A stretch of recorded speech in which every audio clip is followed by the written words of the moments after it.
আমরা দেখতে পাচ্ছি যে মেহেদী হাসান মিরাজ তার ক্যাপ্টেন্সিতে আসলে নানা ধরনের সমস্যা আমরা দেখতে পাচ্ছি। প্রথম থেকেই যখন ক্যাপ্টেন্সির আগে তো আমরা দেখতাম যে ডিআরএস নেবার ক্ষেত্রে তার একটা দুর্বলতা ছিল। এবার আফগান সিরিজ আমরা সেই প্রবলেম দেখতে পেলাম। ইভেন তার ক্যাপ্টেন্সি নিয়ে অনেক প্রশ্ন উঠছে, অনেক মিডিয়ায় বলছে অনেক ক্রিকেটার নাকি তার ক্যাপ্টেন্সিতে আর খেলতে চান না, যারা দলের বাইরে আছেন তারা আবার ফিরতে চান না।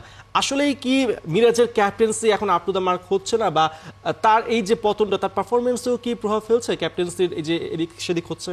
তিনি কি কোনো কালে খুব ভালো ক্যাপ্টেন্সি করেছেন, কিংবা ভালো কোনো খুব বেশি অলরাউন্ডার আমরা যেটা বিশ্বমানের অলরাউন্ডার আমরা আশা করি তেমন করেছেন? আপনি দেখেন তিনি এতটাই আত্মবিশ্বাসী ক্যাপ্টেন্সি নিয়ে, তিনি 7 নম্বরের জায়গাতে নিজেকে প্রমোট করেছেন 5 নম্বরে।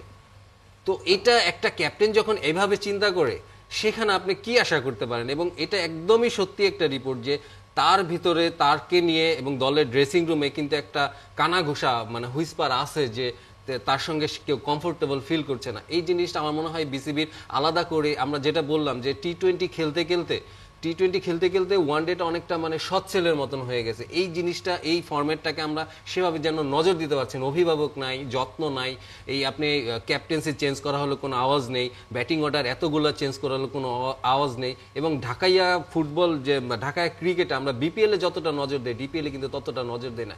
আপনি দেখেন ওয়ার্ল্ডে কোনো জায়গায় ক্লাব ক্রিকেট নেই, মানে আমি বলছি অ্যামেচার ক্লাব ক্রিকেট আছে, প্রফেশনাল নেই, শুধুমাত্র ঢাকাতে বাংলাদেশে আছে। তো এইভাবে করে আসলে ওয়ানডে ফরম্যাটটা আমার মনে হয় না খুব বেশি আগানো যাবে।